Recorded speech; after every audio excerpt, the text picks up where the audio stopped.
Vexamos como a intelixencia artificial consegue sentir e percibir o mundo que a rodea. Pensemos nisto. Os sensores son basicamente os ollos, os oídos e o tacto da IA. En esencia, un sensor traduce o mundo real a unha linguaxe que as máquinas entenden.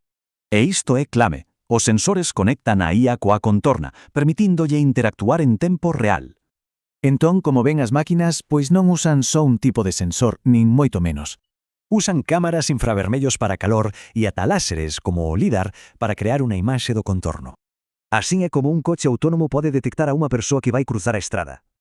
E que pasa co son? Pois a audición das máquinas tamén se manifesta de distintas maneiras. Empregan micrófonos para o audio e sensores ultrasónicos para medir distancias con sons que non oímos. É por eso que un robot aspirador sabe que non debe chocar contra os mobles da casa. E finalmente, como sabe unha máquina onde está e como se está a mover?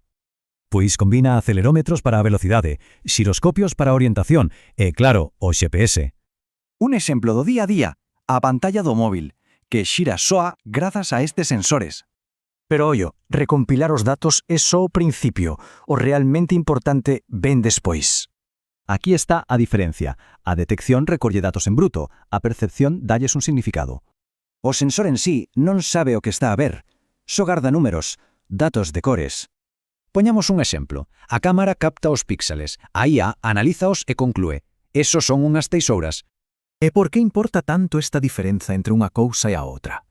Porque é o que permite que a IA non só vexa o mundo, senón que interactúe con el. Sen sensores, un robot está cego. Con eles, pode navegar, identificar cousas e reaccionar en tempo real.